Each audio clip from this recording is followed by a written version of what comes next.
Hello and welcome to the Teacher's Cubby podcast, featuring author Miranda Mathis. This week we have Beverly Davis-Baird, a retired teacher, yoga therapist, and owner and founder of Wisdom Tree Yoga, located in New Jersey. Hi Beverly, we are glad you accepted our invitation to be part of M Squared Books' Teacher's Cubby podcast. Before we begin, let's introduce Miranda Mathis, who has started this podcast for teachers. Hi, Miranda. Hi, Beverly. Hi. Great, let's get started. I'm going to turn this over to Miranda and return with one question to close us out. Well, before we get started, here's a message for our M Squared Books podcast listeners. M Squared Books Teacher's Cubby podcast is to allow teachers, educators, instructors, and other professionals to share their professional experience with our audience with hopes it may enlighten and inspire others to apply some of the suggestions shared through this podcast. It's all about providing resources. So, with that being said, I'm going to introduce Beverly. Beverly, tell us who you are, a little bit about yourself, and one word that describes you. Okay, well, first off, I'm a mom and a grandmother. Important. I'm a retired. Congratulations. Thank you. Yeah, it's delightful to be a grandparent. I really just thrilled to death. So, but I'm a retired teacher. I retired about 4 years ago, and I'm also a yoga therapist.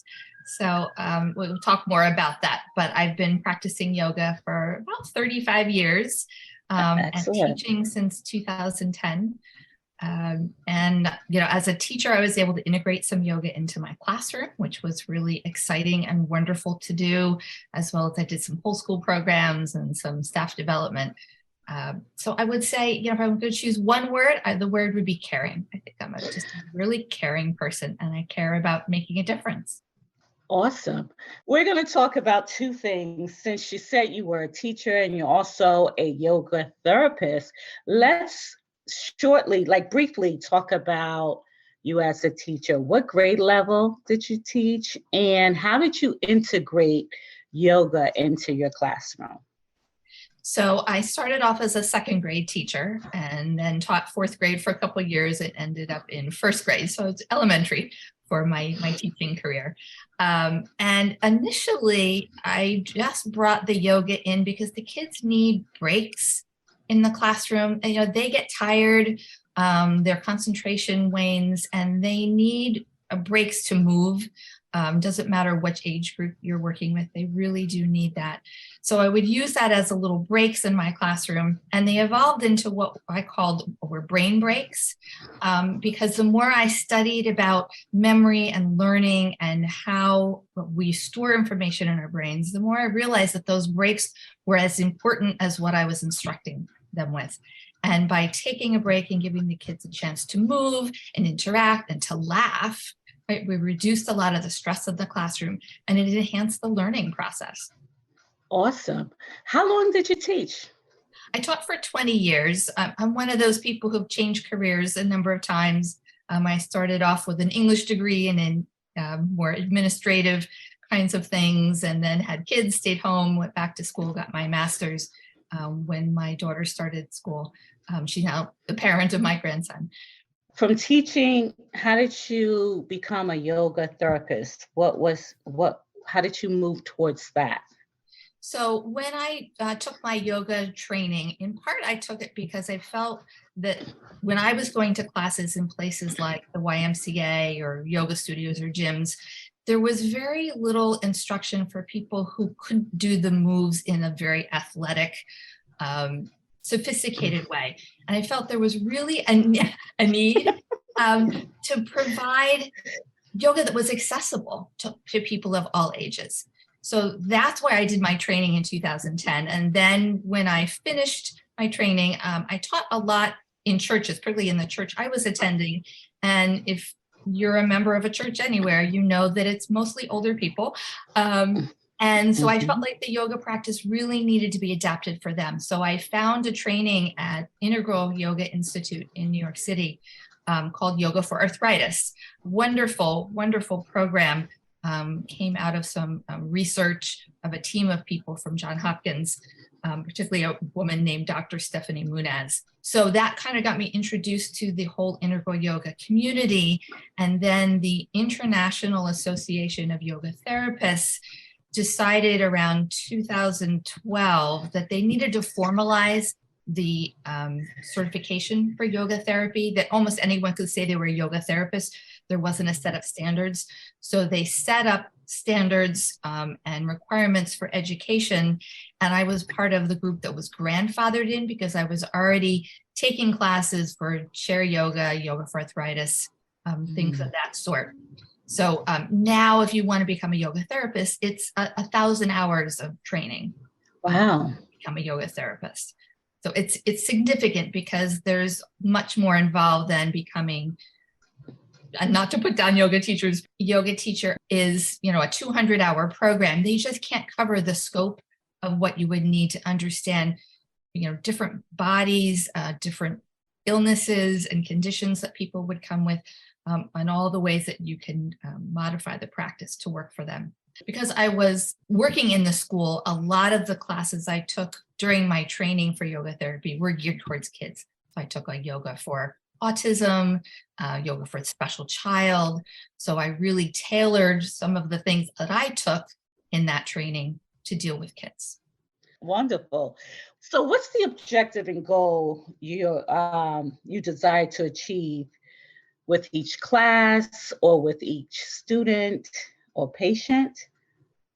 So they were considered more of a client or a student. Okay. And I work with them as a yoga therapist. My goal is always educate people. That's who I am at heart.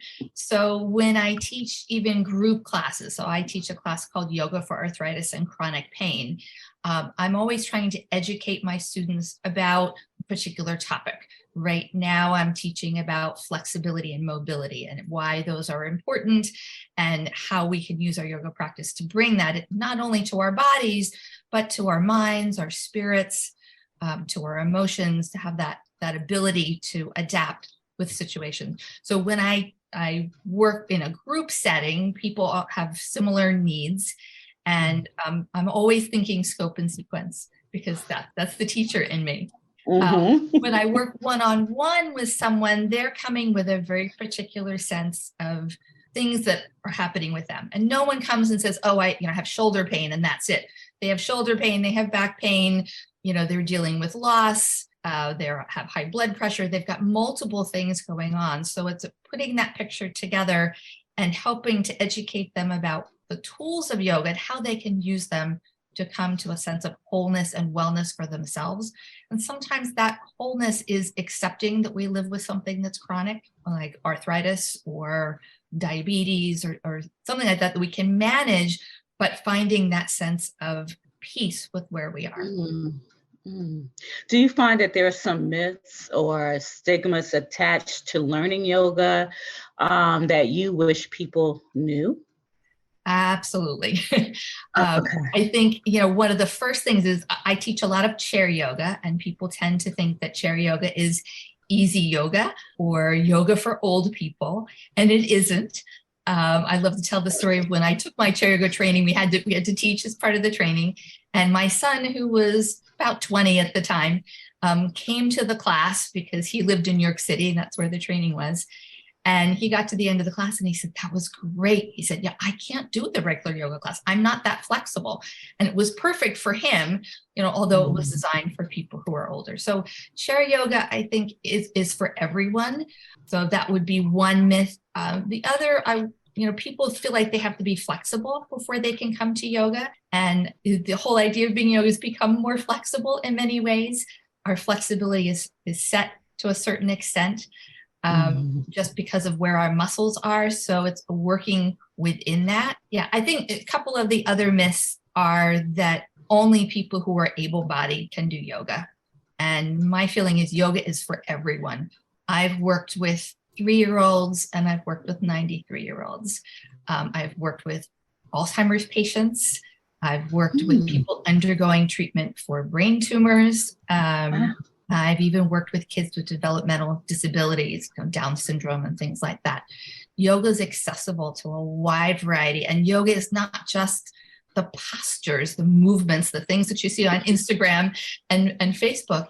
There's so much more there, which leads me to my last, is that the people think that when they're sick or they're going through surgery that they can't do yoga. And to me, that's the time when we need our practice most. There are so many tools there that are helpful. Things like breathing are enormous, meditation, guided relaxation, a practice called yoga nidra, which is yogic sleep, that are all wonderful for supporting healing and recovery. And you can do yoga lying in a hospital bed. Wow, I didn't know that.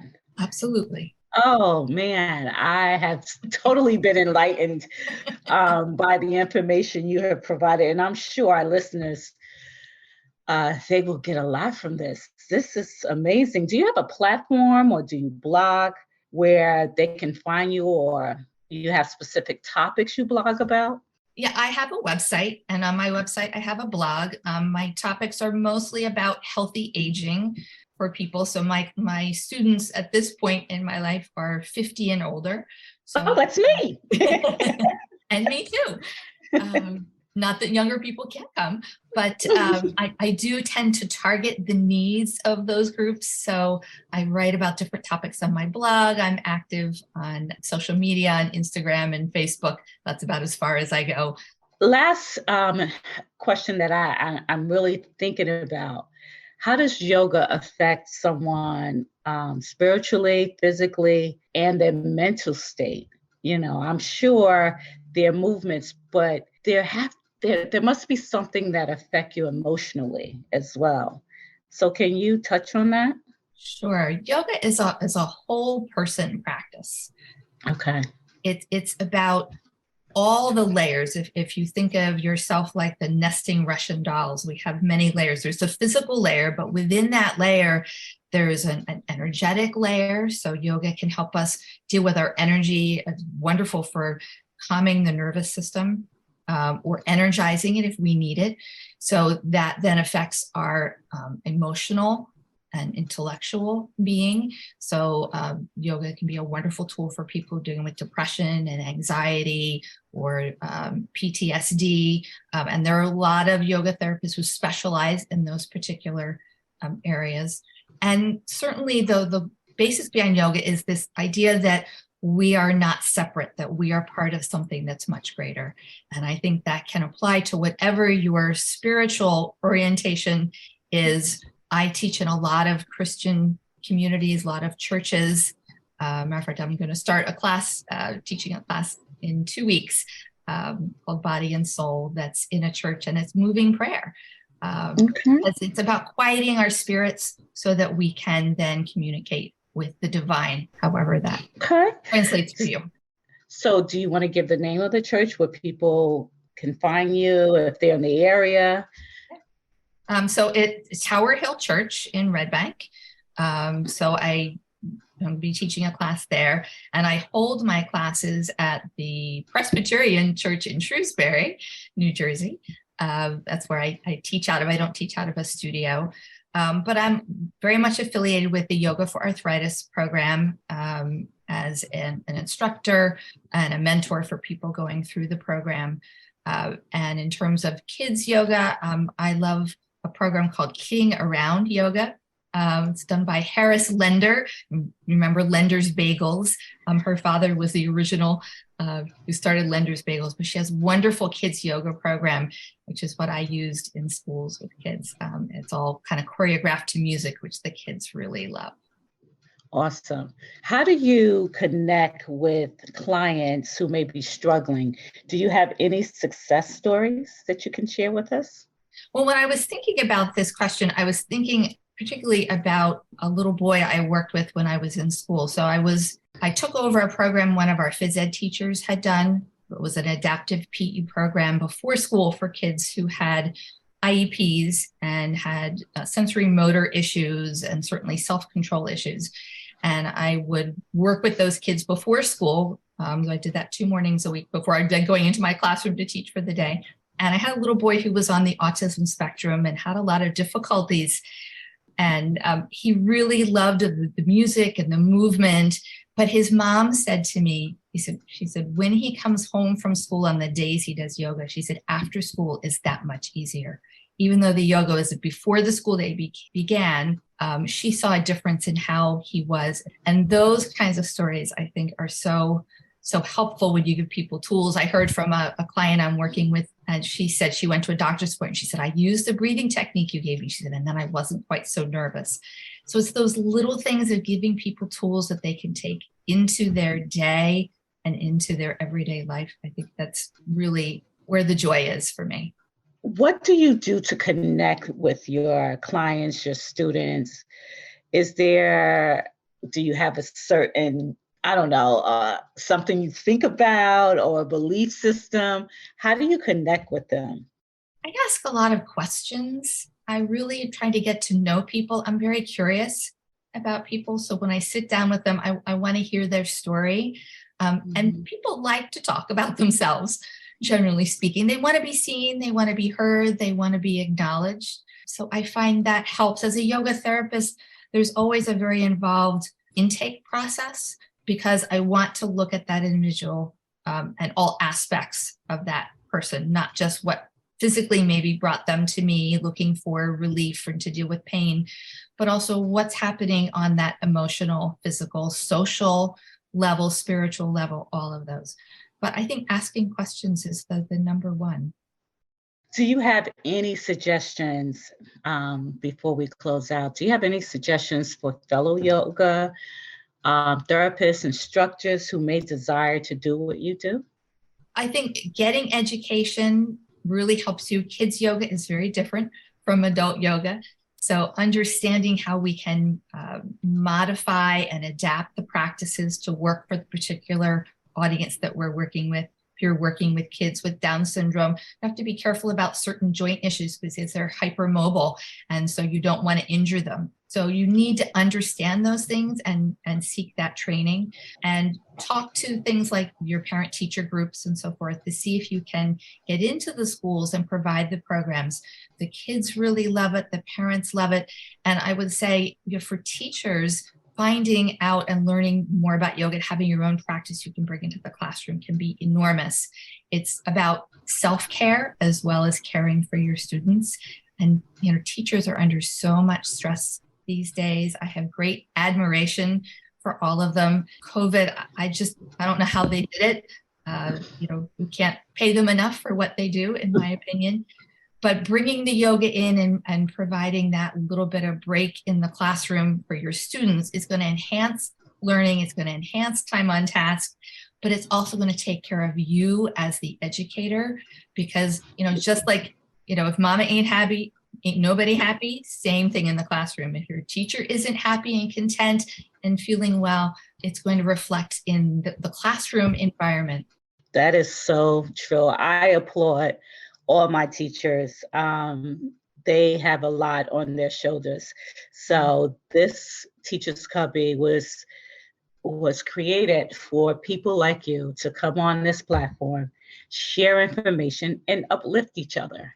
And we need to do more of that, talk to each other.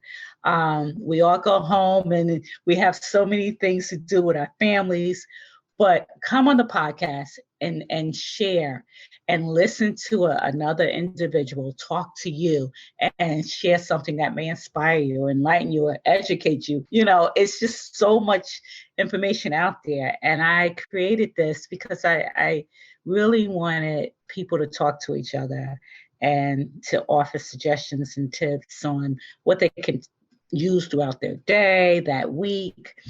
Or when something happens, they will remember something was said through these podcasts. And it is important to me. It is very important to me to have people like you come on and talk to others and talk to me because I was one of those people that didn't see yoga. I saw it as an activity, but oh my God, you shared some wisdom and some knowledge here. So I appreciate it. Thank you for getting through my brain and having me see it differently, because I thought you really had to be flexible, or at least have something that you know how to do before you take the class, but you need to come as you are, basically is what you said. Exactly. Just come as you are. Okay. Do you have any last thing you want to share with us? Do you have a company? Because I don't think I asked the name of your company or. Yes, so I'm Wisdom Tree Yoga because I'm with parents and adults who are in their wisdom years. Yes. We're not old, we're in our wisdom years. Absolutely. I would love to be able to support teachers. I have a lot of teachers who come to my classes because I take that educational approach. And some of them will say that what they learn in yoga class for themselves, they take back into their classroom. But I'm always happy to share those tips and ideas. And while I'm not in the public school classroom right now, I would love to support teachers, whether they come to class or I come and do an in-service or teach them how to do brain breaks in their classrooms. I'd love to be able to support all those educators out there. Please be mindful that everything discussed in this podcast are the opinions and suggestions of our guests and shouldn't be taken as a method that works for every student, teacher, or organization. This is solely from my guest's point of view or shared past experience with hopes that it can be used as a resource to move forward in your profession. Thanks for listening. Thank you so much, Beverly. And Tina, I turn it over to you. Back with what I promised. One question. M Squared Books created the Teacher's Cubby to have professionals come together and share information, suggestions, and tips. With that being said, where can we find you on social media? Yeah, you can find me at wisdomtreeyoga.com, and you can find me under that same handle on Facebook and Instagram. Thank you so much, Beverly and Miranda, for enlightening us with your conversation.